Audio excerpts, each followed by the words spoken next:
As propriedades rurais que conservam florestas nativas ou reflorestadas podem gerar créditos de carbono. E um projeto aprovado na Comissão de Agricultura da Câmara prevê que o uso destes créditos possam ser usados para abater o pagamento de impostos.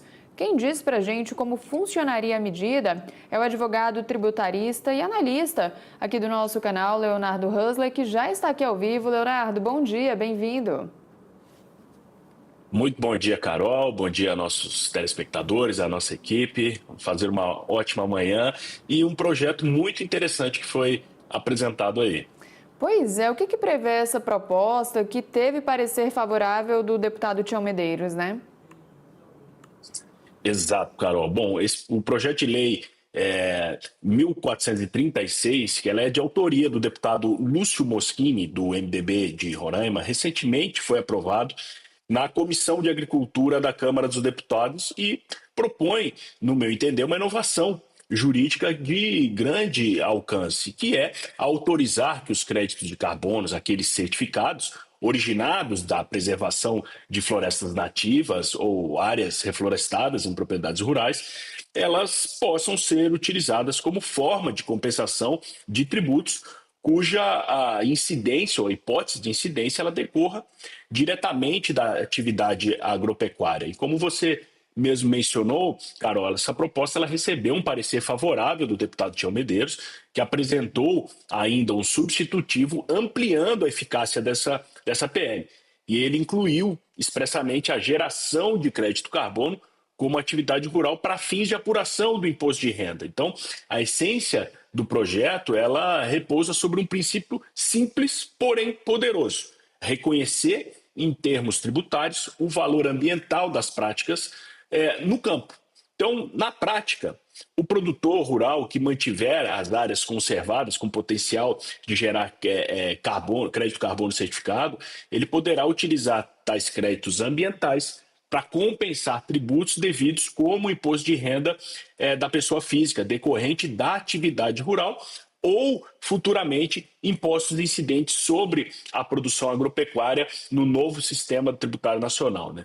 Mas, além disso, ela permite que despesas e investimentos realizados para a produção desses créditos ambientais sejam dedutíveis da base de cálculo do imposto de renda do produtor, o que confere uma atratividade econômica ampla, né, à adesão das práticas de reflorestamento e conservação, principalmente da vegetação nativa. Então, ele trata-se, portanto, do incentivo fiscal direto que transforma a responsabilidade ambiental em ativo econômico e instrumento de gestão tributária, né?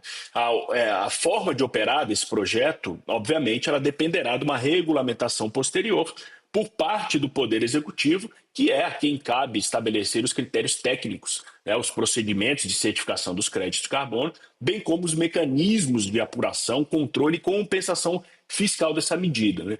A proposta ela também vai exigir, em primeira leitura, obviamente, né, a operação conjunta entre sistemas ambientais e sistemas fiscais, a fim de garantir a rastreabilidade e segurança jurídica e também integralidade das compensações realizadas, né? Então, agora, quais são os próximos passos, né? Então, como tramita em caráter conclusivo já a PL 1436, ela ainda precisa ser analisada pelas comissões do Meio Ambiente e Desenvolvimento Sustentável, Finanças e Tributação e também a CCJ, né, a Comissão de Constituição e Justiça da Câmara dos Deputados. E se aprovados nesses colegiados, vai à plenária e, após isso, seguirá diretamente ao Senado Federal, salvo se houver algum recurso para deliberação ao contrário, né? Infelizmente, isso gera, né, é um projeto muito legal, muito bom, perdão, de grande valia para o setor, mas ele merece uma atenção de incerteza. E por que eu falo isso? Por conta da reforma tributária, né?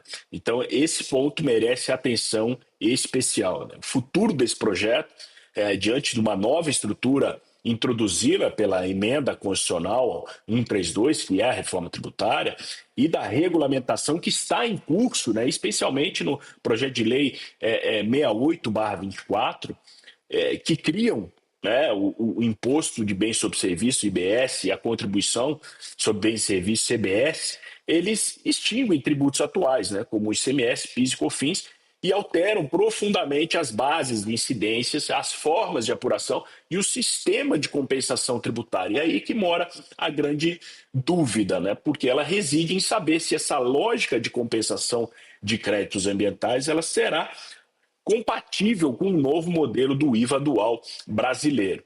Então, como a PEC 132 da reforma tributária prevê a existência de regimes específicos e diferenciados, inclusive para o agronegócio, e a legislação infraconstitucional em discussão ela trata da possibilidade de aproveitamento desses créditos em determinadas circunstâncias, entende-se que ainda existe espaço para uma adaptação e incorporação dessa proposta agora do crédito carbono dessa PL 1436 ao novo sistema tributário, Carol. Husler, e qual seria o papel da certificação dos créditos de carbono nesse processo? Existe uma regulamentação clara para isso no Brasil? Carol, sinceramente, por opinião própria, entendo que ainda não. Entendo que ainda a gente carece de uma regulamentação de uma forma mais eficaz e transparente de determinar o que é crédito carbono e o que vai ser considerado. Atualmente, só as grandes empresas de grandes áreas elas conseguem ter uma certificação. Por quê? Porque o custo de validação desse crédito carbono é muito alto. Exigem certificações aí e que você, dependendo da metragem da terra, você gasta milhares e milhares de reais sem saber ou sem ter a segurança jurídica de que aquilo vai ser reconhecido como crédito carbono. Então a expectativa, inclusive com essa PL, pelo setor do agronegócio, é que se abra uma discussão trazendo maior transparência e segurança para estabelecer as áreas que podem ser colocadas em crédito carbono e assim validar isso para as possibilidades creditórias tributárias futuras. Proposta aprovada na Comissão de Agricultura, ela ainda passa por outras etapas, né, no Congresso. O que esperar, então, da tramitação? Tem chance de avanço? O que a gente espera aí agora para os próximos capítulos? Eu acredito que é uma PL que ela tem grande chance de avanço, principalmente na Comissão da Agricultura.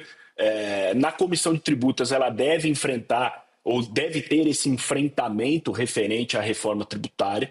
E na comissão, passados isso, na CCJ, ela deve ter uma vida mais, pelo que eu apurei, ela deve ter uma vida mais fácil e de trâmite, porque é um anseio do setor e vai facilitar bastante. A grande dúvida é se vamos conseguir encontrar espaço para que essa PL ela entre dentro da reforma tributária. Até porque não se trata apenas de uma medida fiscal, né? O projeto ele insere o Brasil uma lógica global de valorização de serviços ambientais compatível, inclusive, com os compromissos assumidos do Acordo de Paris e com os esforços internacionais de descarbonificação. Então, ao mesmo tempo aqui que ele representa uma busca por uma justiça fiscal ao produtor rural, que investe nessa preservação, é um fator cada vez mais valorizado nos mercados internacionais. O Brasil também ele entra numa lógica global de compromissos assumidos com outros países, com esforços internacionais também na preservação.